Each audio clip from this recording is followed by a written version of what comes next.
alaikum, everyone. So, Alhamdulillah, I wanted to really talk about my journey in Islam. And, maybe you all can connect through that journey. তো আমি বড় হয়েছি একটা Latino house হোল্ডে। আমার মা ছিলেন গুয়াতেমালার, আর আমার বাবা তিনি ছিলেন পোর্টোরিকান। আর আমার 6 ভাই এবং এক বোন আছে আলহামদুলিল্লাহ। আলহামদুলিল্লাহ আমরা বেড়ে উঠেছিলাম একটা ক্রিশ্চান হাউস হোল্ডে। আমার মম তিনি এখানে চলে এসেছিলেন খুবই অল্প বয়সে।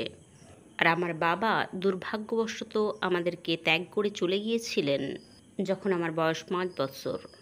তো আমার মা সংগ্রাম করেছিলেন একজন সিঙ্গেল মাদার হিসাবে। তাই তার এই সমস্ত সংগ্রাম আর কাঠিন্যের মধ্যে আমরা যেন কখন যুক্ত হয়ে গিয়েছিলাম চার্চের সঙ্গে। তো জানেন, চার্চ আমাদের সত্যিই অনেকটাই সাহায্য করেছিল আমাদের বেড়ে ওঠায়। তারা আমাদেরকে অনেক কিছুই দান করেছিলেন। তো এইভাবেই আমাদের জীবনে বহু বাধা অতিক্রম করে বেড়ে ওঠার মধ্য দিয়েই আমরা আধ্যাত্মিকতারও খোঁজ করছিলাম। তো যা কিছুই আমি উপলব্ধি করেছিলাম জানেন, চার্চের সঙ্গে যুক্ত থাকার মাধ্যমে, যে সেখানে একটু আধটু হলেও ডিসকানেকশান আছে যখন এটা আসে আধ্যাত্মিকতা বোঝার ক্ষেত্রে। কারণ অনেক ক্ষেত্রেই আমরা বাইবেলের মধ্যে যা কিছু পাঠ করতাম তা আমাদের জীবনে প্রতিফলিত হতো না। কোথাও না কোথাও একটা বিচ্ছিন্নতা ছিল। আর এটাই ছিল সেই জায়গা যেখানে আমি একটু হলেও হতাশা অনুভব করতাম। আমি চেষ্টা করতাম আমার সমস্ত প্রশ্নের উত্তর খোঁজার, কিন্তু দুর্ভাগ্যবশত আমি তা খুঁজে পেতাম না। তো জানেন, সময়ের সাথে সাথে আলহামদুলিল্লাহ আমি ধীরে ধীরে অন্ধকারের পথে এগিয়ে গেলাম। আর নিজেকে খোঁজার প্রচেষ্টায় আমি শেষ করলাম আমার জার্নি একজন ক্যাথলিক হিসাবে। আমি ক্রিশ্চিয়ানিটি ছেড়ে ক্যাথলিক হয়ে গেলাম। আর তারপরে এখানেও সেই একই ডিসকানেকশান আমি উপলব্ধি করতে পারলাম। যা কিছুই আমরা পড়ছিলাম তা আমাদের জীবনে অ্যাপ্লাই হচ্ছিল না, রাইট? তারপর আমি ভাবলাম ঠিক আছে, আমি বরং ধর্ম থেকে কিছুদিন ব্রেক নিই আর নিজে নিজেই আমার চলার পথ খুঁজে বের করি এই পৃথিবীতে। আর এটাও একেবারেই কাজ করলো না, কারণ এখন আমি পথ চলছিলাম পুরোপুরি অন্ধের মতো। যখন আমি ক্রিশ্চান বা ক্যাথলিক ছিলাম তখন অন্ততপক্ষে কিছু একটাকে আঁকড়ে ধরে চলছিলাম। তাই আমি ভাবলাম ঠিক আছে। তারপর আমার বয়স তখন প্রায় 17 বছরের কাছাকাছি। আমি কলেজে ভর্তি হলাম আর আমি মুভ করলাম ডাউন সাউথে। আর এই সময় আমার ভাই আমাকে ফোন করলো আর জানালো, এলেনা, তোমার জানা দরকার যে আমি মুসলিম হয়ে গিয়েছি। আর এই ভাই আমার জীবনে ছিল মেন্টরের মতো। আর জানেন, একথা শুনে আমি খুবই আপসেট হয়ে গেলাম। এটা আমার কাছে ছিল এক প্রকার হতাশা। আমার মনে হচ্ছিল যেন সে আমাদের সঙ্গে প্রতারণা করেছে। আসলে আমি কিছুই বুঝে উঠতে পারছিলাম না জানেন। এটা আমার কাছে ছিল খুবই শকিং। আমি আসলেই তার সঙ্গে সম্পর্ক শেষ করে দিয়েছিলাম। আমি তাকে ভাই বলে আর স্বীকার করতে চাইছিলাম না। প্রায় একটা গোটা বৎসর তার সঙ্গে আমার কোনো কথাবার্তা হয়নি, কোনো রকম যোগাযোগ ছিল না। কারণ আমি আর তার সঙ্গে কোনো রকম আলোচনাই করতে চাইছিলাম না। কিন্তু তখন আমি আমার মাকে ফোন করতাম, তার খবরাখবর নিতাম, আর এক প্রকার তার কথাও জিজ্ঞাসা করতাম। আর আমার মা আমাকে বলতেন যে, জানিস, তোর ভাই আর এই খারাপ কাজটা করে না, ওই খারাপ কাজটা করে না, এই সমস্ত মানুষদের সঙ্গে ঘুরে বেড়ায় না। আমাদের আচ্ছা আচ্ছা ঠিক আছে, আমি তার সম্বন্ধে কোনো কথা শুনতে চাই না, জাস্ট একটা একগুঁয়েমি দেখাতাম। তো একদিন আমার মা আমাকে বললেন যে, জানিস এসবি না, আসলে আমার এই ভাইয়ের নাম ছিল এসবি। অবশ্য এখন তাকে আমরা আব্দুর রহমান বলি। শাহাদার ঘোষণা দেওয়ার পর তার নাম হয়ে গিয়েছিল আব্দুর রহমান। জানিস এসবি এমন একটা জায়গায় গিয়েছে যেখানে তাদের আছে একটা কালো বাক্স। আসলে আমার মা কাবার কথা বলছিলেন। আসলে আমার ভাই গিয়েছিলেন ওমরাতে। তো তখন আমি ভাবলাম সত্যি, হোয়াটস দ্য কাবা। এটা জাস্ট আমাকে এক প্রকার ভাবিয়ে তুললো যে কেন একজন মানুষ পৃথিবীর এক প্রান্ত থেকে অন্য প্রান্তে ছুটে যাবে শুধুমাত্র স্পিরিচুয়াল কানেকশানের জন্য, বা তা যা কিছুই হোক না কেন। তো আমি একটু হলেও বেশ অবাক হলাম। আর জানেন, এই সময়েই আমি নিজেকেই বললাম যে সম্ভবত সম্ভবত আমার ইসলাম সম্পর্কে পড়ে দেখা দরকার। এক প্রকার বলতে পারেন নেগেটিভ মানসিকতা নিয়েই, এটার ব্যাপারে এক প্রকার জাজমেন্টাল হয়ে। তো আমি চলে গেলাম। বুঝতেই পারছেন, আজ থেকে 25 বছর আগের কথা। তখন আমাদের ছিল না সোশ্যাল মিডিয়া, আমাদের ছিল না এই সমস্ত টেকনোলজি। তখন আমাদের যেতে হতো লাইব্রেরিতে, সেখানে বই পড়তে হতো অথবা কম্পিউটারে রিসার্চ করতে হতো। তো আমি বই পড়া শুরু করলাম। আর আমি পড়লাম একটা বই যেটা ছিল সায়েন্স বিহাইন্ড দ্য ইসলাম। আর আরও একটা বই যা আমার অন্তরকে খুবই স্পর্শ করেছিল তা ছিল হোয়াট ইজ ইসলাম। আর এতেও এক প্রকার বর্ণনা করেছিল বৈজ্ঞানিক কারণগুলো, যে কেন তা ঘটছে, যা কিছুই ঘটছে। আর আমি আক্ষরিক অর্থে সেখানে বসে পড়লাম, আর আমি নিজেই বললাম ও মাই গড। আর আমি কাঁদতে শুরু করলাম, বহুক্ষণ আমি কাঁদলাম। আর আমি বললাম এটাই তো বাস্তব, এটারই তো আমি খোঁজ করছিলাম আমার সারা জীবন ধরে। আসলে আমি কখনোই বিশ্বাস করতাম না তৃত্ববাদ, কেন গডকে পেতে গেলে কারো মাধ্যমে যেতে হবে।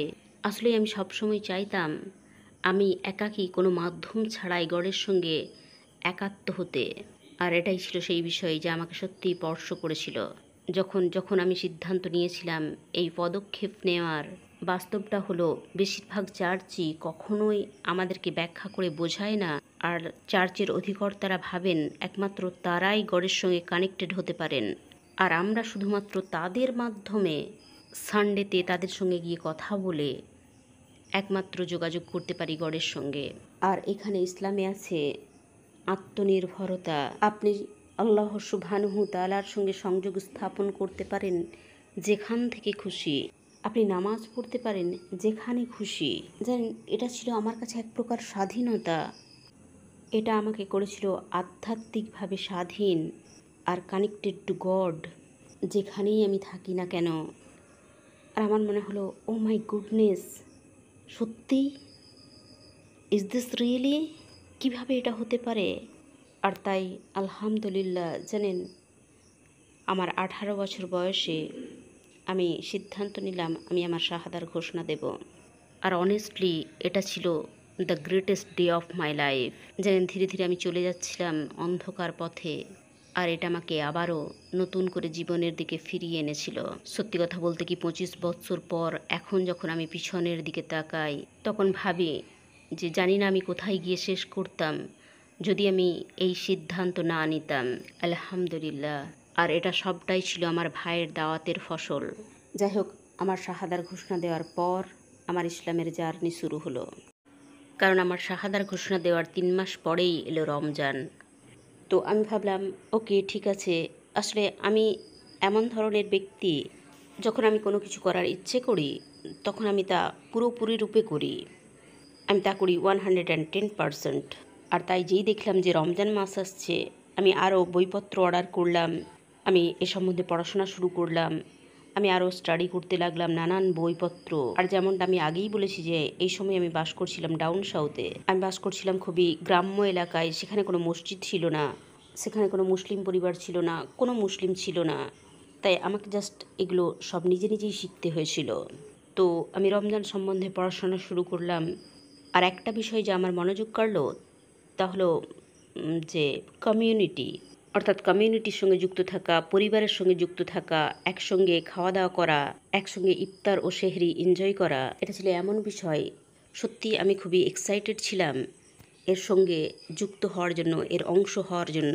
তো প্রথম দিন আমি রোজা রাখলাম, আমাকে এর জন্য একটু হলেও কষ্ট করতে হয়েছিল। কারণ আবারও বলি, যেখানে আমি বাস করছিলাম সেখানে কোনো মুসলিম ছিল না, আমার আশেপাশে কেউ ছিল না।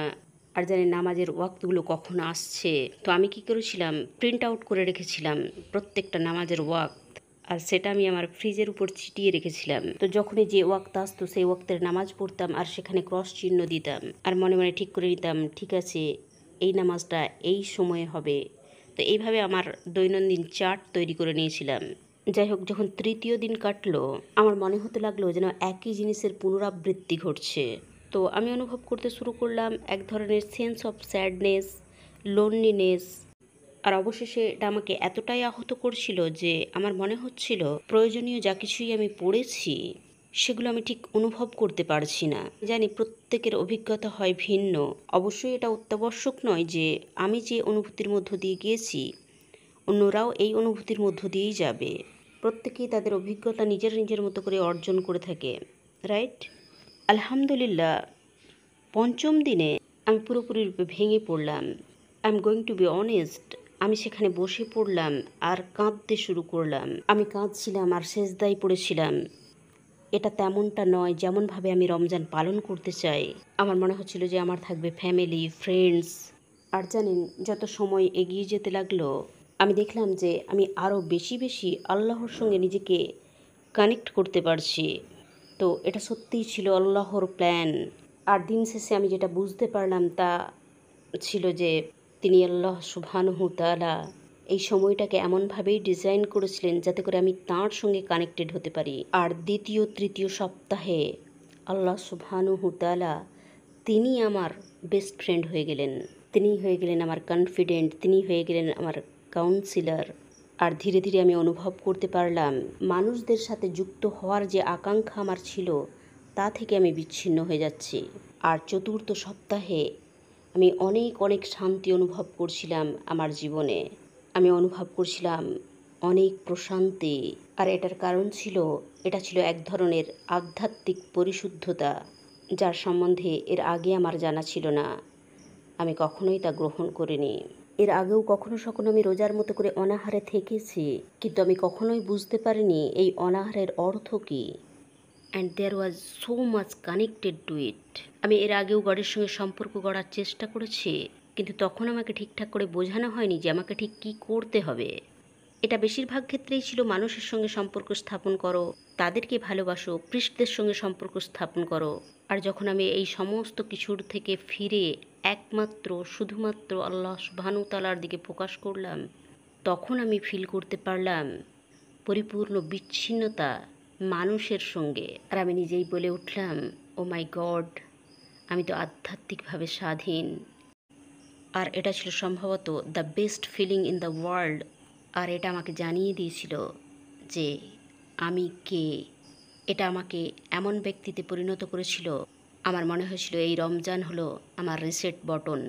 এটা আমাকে ছিন্ন করেছিল সমস্ত কিছু থেকে, সমস্ত মানুষ থেকে, আর পুরোপুরি ফোকাস করতে সাহায্য করেছিল আমার আধ্যাত্মিক আরোগ্য লাভে আর স্পিরিচুয়াল কানেকশানে।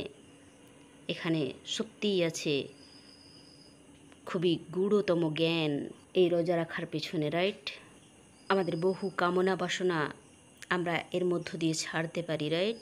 অনেকে বলে থাকেন যে এটা হচ্ছে সূর্যোদয় থেকে সূর্যাস্ত পর্যন্ত শুধুমাত্র খাওয়া বা পান করা বন্ধ রাখা। ব্যাপারটা তা নয়।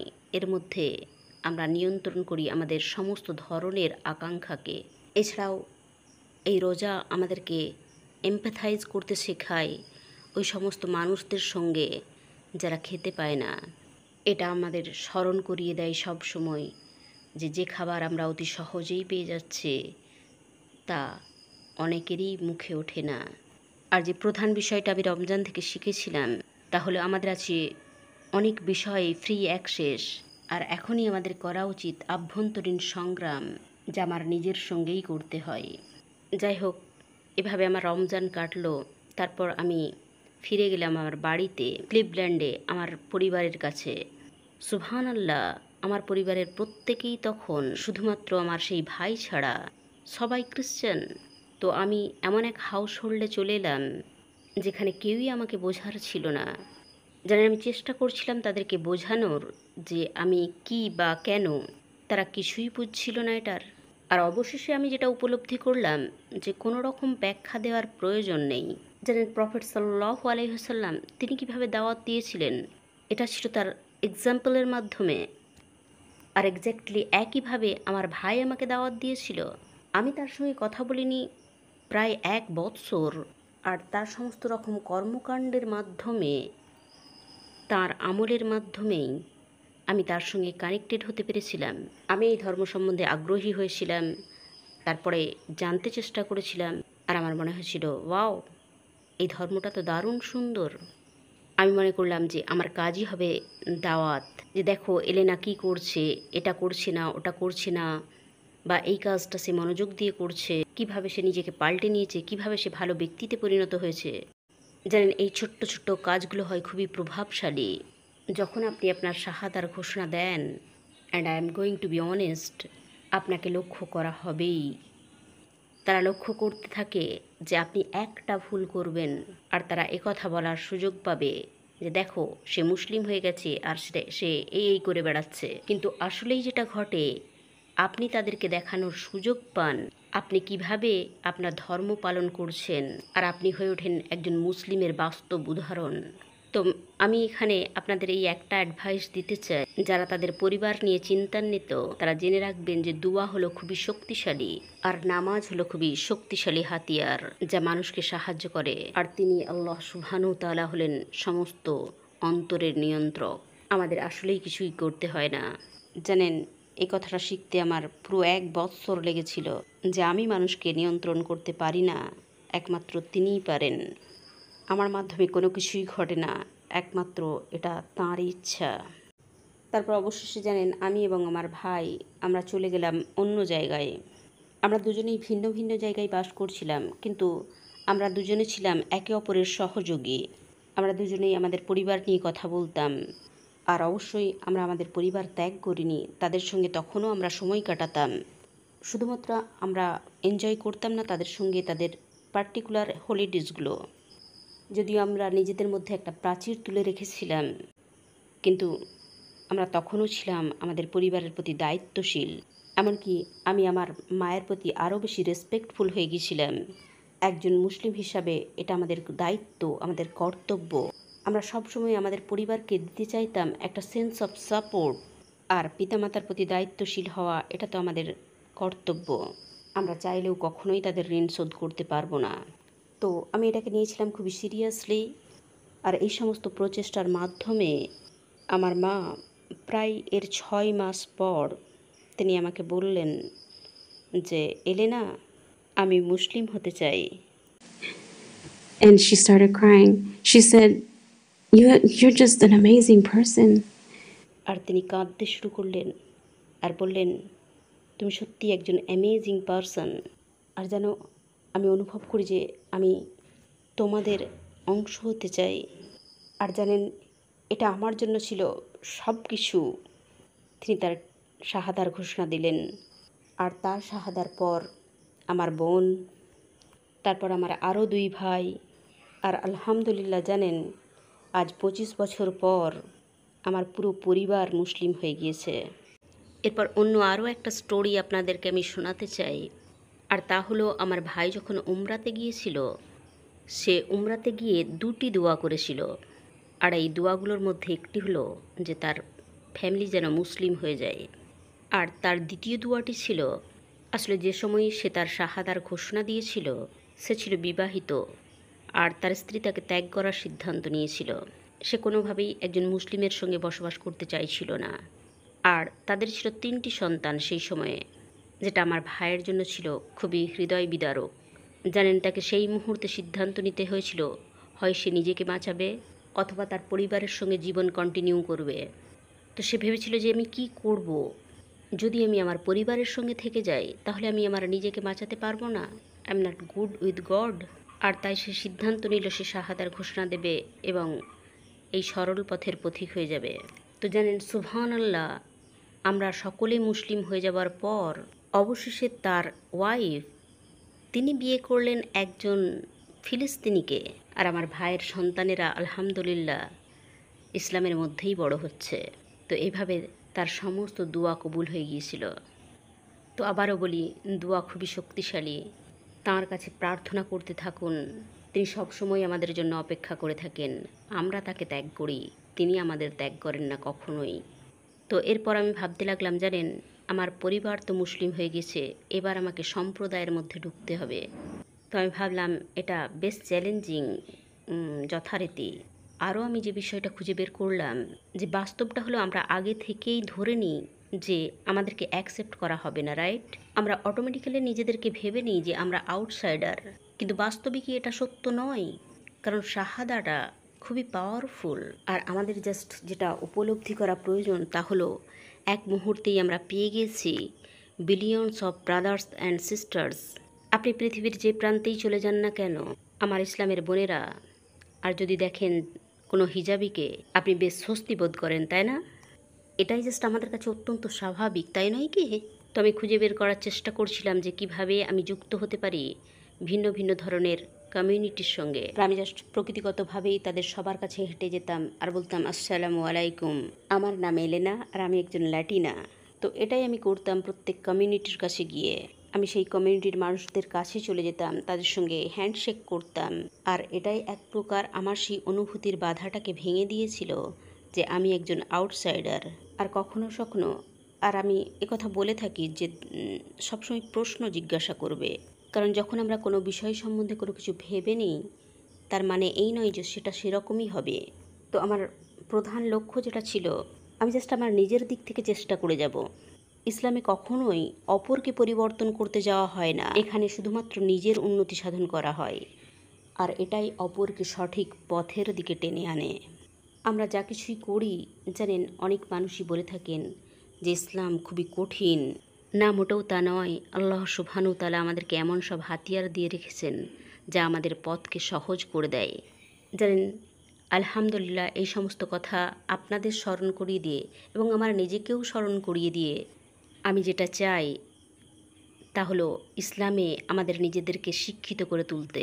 এটা অত্যন্ত গুরুত্বপূর্ণ। তো এই সমস্ত প্রচেষ্টার মধ্য দিয়ে যেতে যেতেই আমি অবশ্যই বিয়ে করলাম। বাই দ্য ওয়ে, তিনি এখানে বসে আছেন, মাশাআল্লাহ। তিনি একজন ফিলিস্তিনি। আর আলহামদুলিল্লাহ, এখানে আমি দুটো সংস্কৃতিকে যুক্ত করতে পেরেছি। জানেন, আমি একজন ল্যাটিনো, আমি ভালোবাসি খাবার, ফ্যামিলি এবং ফ্রেন্ডস। আর আমি বিয়ে করেছি একটা ফিলিস্তিনি হাউস হোল্ডে, তারাও ভালোবাসে খাবার। তো আমি স্প্যানিশ খাবার ভালোবাসি। আর আমি যখন আমার শাশুড়ির কাছে যাই, তিনি আমাকে আরবি খাবার বানিয়ে খাওয়ান, আর আমি তাদের স্প্যানিশ খাবার। আর এভাবেই তিনি আমাকে ওয়েলকাম করেন আর আমি তাকে। আর এভাবেই ভিন্ন দুটি সংস্কৃতি মিলেমিশে একাকার হয়ে যায়। এটা একটা অ্যামেজিং এক্সপিরিয়েন্স, অ্যামেজিং কানেকশন। তবে আবারও বলি যে এরকমটা সব সময় ঘটে না। আমি খুবই সৌভাগ্যবান যে আমি এমন একজনকে বিয়ে করেছি যিনি ধার্মিক, উদারমনা। তিনি আমাকে পুরোপুরি গ্রহণ করে নিয়েছেন একজন মুসলিম হিসাবে। তাই আমার অনুরোধ আপনাদের কাছে, আপনারা যখন পৃথিবীর বিভিন্ন প্রান্তের মুসলিমদেরকে দেখবেন, তাদেরকে শুধুমাত্র মুসলিম ভাববেন। মনে রাখবেন, we are brothers and sisters. আলহামদুলিল্লাহ। তো আমার বিয়ের পর যখন আমার বয়স 27 বছর, আমি একটু দ্রুত এগিয়ে যাচ্ছি। আমার যখন বয়স হলো 27 বছর, আমার ভাই অবশেষে এমন এক বন্ধুকে পেল যার সঙ্গে অন্য এক ব্যক্তির সম্পর্ক ছিল, আর তার মনে হয়েছিল যে তিনি আমাদের বাবা। তো আমার বাবা, যেমনটা আমি আগেই বলেছি যে তিনি আমাদেরকে ছেড়ে চলে গিয়েছিলেন যখন আমার 5 বছর বয়স। তিনি আমাদের ছেড়ে চলে গিয়েছিলেন। আমার মম আমাদেরকে সিঙ্গেল মা হিসাবে বড় করে তুলেছিলেন। তো একটা লম্বা সময় পর, প্রায় 27 বছর বয়সে এসে আমরা আমার বাবার খোঁজ পাচ্ছি। তো আমরা কি করলাম, আমরা সব ভাই বোন মিলে একসঙ্গে বসে আলোচনা করলাম আর সিদ্ধান্ত নিলাম যে তাকে ইনভাইট করা হোক। আর এই সময় তিনি বাস করছিলেন অ্যারিজোনাতে, আর আমরা সবাই বাস করছিলাম ক্লিভল্যান্ডে। তো আমরা সিদ্ধান্ত নিলাম যে তাকে আমাদের কাছে আনা হোক, জাস্ট একে অপরের সঙ্গে সাক্ষাৎ করা, দেখা করা। আর আমরা সবাই এ বিষয়েও সম্মত হলাম যে আমরা অতীতের কোনো কথা তুলব না। মুসলিম হিসাবে আমরা শিখেছি কিভাবে অতীতকে ছেড়ে দিতে হয়। আমার মা, তার ছিল একটু আধটু হলেও রাগ, আর তার এক প্রকার সে অধিকারও ছিল। তা সত্ত্বেও তিনি আমাদের উপর বিশ্বাস রাখলেন আর বললেন, ঠিক আছে, তাকে নিয়ে এসো। তো জানেন, তিনি এলেন। আমরা আমাদের দুবাহু বাড়িয়ে তাকে সাদরে অভ্যর্থনা জানালাম। আমরা কখনোই কথা তুলিনি যে তিনি কেন আমাদেরকে ছেড়ে চলে গিয়েছিলেন। আমরা একসঙ্গে খাওয়া দাওয়া করতে লাগলাম, ঘোরাফেরা করতে লাগলাম, কথা বলতে লাগলাম আমাদের কাজ নিয়ে, আমাদের শিশুদের নিয়ে। আমরা তার সঙ্গে পুরো উইকেন্ডটা কাটালাম। শনিবার তার সঙ্গে আমরা চিড়িয়াখানা গেলাম, একসঙ্গে মজা করলাম, সময় কাটালাম। আর জানেন, সানডেতে ছিল তার আমাদেরকে ছেড়ে চলে যাওয়ার দিন। তিনি আমাদেরকে বাই করলেন, আমাদেরকে আলিঙ্গন করলেন। আর যেই তিনি দরজার বাইরে বেরিয়ে গেলেন, ঠিক তার পর মুহূর্তেই তিনি আমাদের দিকে ফিরে তাকালেন আর বললেন, আমি তোমাদের মতো হতে চাই। He said, I wanna be a Muslim. Sorry. তো তিনি চলে গেলেন আর তিনি তার শাহাদার ঘোষণা দিলেন।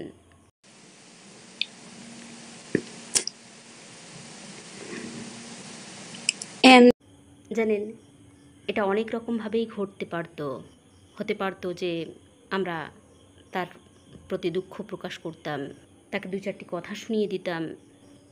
কিন্তু বাস্তবটা হলো যে আমি ছিলাম আধ্যাত্মিকভাবে স্বাধীন। আর জানেন, আমি এমন স্থানে ছিলাম যেখানে আল্লাহর সঙ্গে আমার সম্পর্ক ছিল দারুণ। আর তাই এটা আমার কাছে কোনো বিষয়ই ছিল না। জানেন, আমরা আমাদের জীবনে বহু কিছুকে আঁকড়ে ধরে থাকি। আমরা আঁকড়ে ধরে রাখি বিভিন্ন পরিস্থিতিকে। আমরা ধরে থাকি সেই সমস্ত বিষয়কে যা কিছুই আমাদের সঙ্গে অন্যান্য মানুষেরা করে থাকে। আর এটা শুধুমাত্র আমাদেরকেই প্রভাবিত করে। এটা আমাদেরকে পিছনের দিকে টেনে রাখে, আমরা এগিয়ে যেতে পারি না। এটা আমাদের বাধা দেয় একে অপরকে ভালোবাসতে। আমরা প্রত্যেকেই পথ হাঁটছি ইসলামের জন্য, আর এজন্যই আমরা ইসলামের দিকে মানুষকে ডাকি। অন্য কোনো ব্যাখ্যা নেই এর। কিন্তু আমার বাবা শাহাদার ঘোষণা দিলেন আর এমনকি তিনি চলে গেলেন। তারপর আমরা কেউ জানতাম না তিনি এটা করবেন, যেটা আমাদের জন্য ছিল best feeling in the world. তিনি শাহাদার ঘোষণা দেওয়ার পর চলে গেলেন, আর তারপর আমরা তার সঙ্গে কথা বলিনি সম্ভবত 15 বছর। আমরা তারপর কখনোই তার কথা শুনতে পাইনি।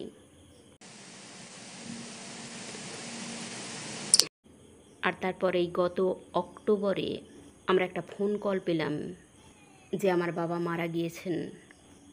আমার ভাই বোনেরা আর আমরা আবারও একসঙ্গে হলাম, আর আমরা বললাম ঠিক আছে।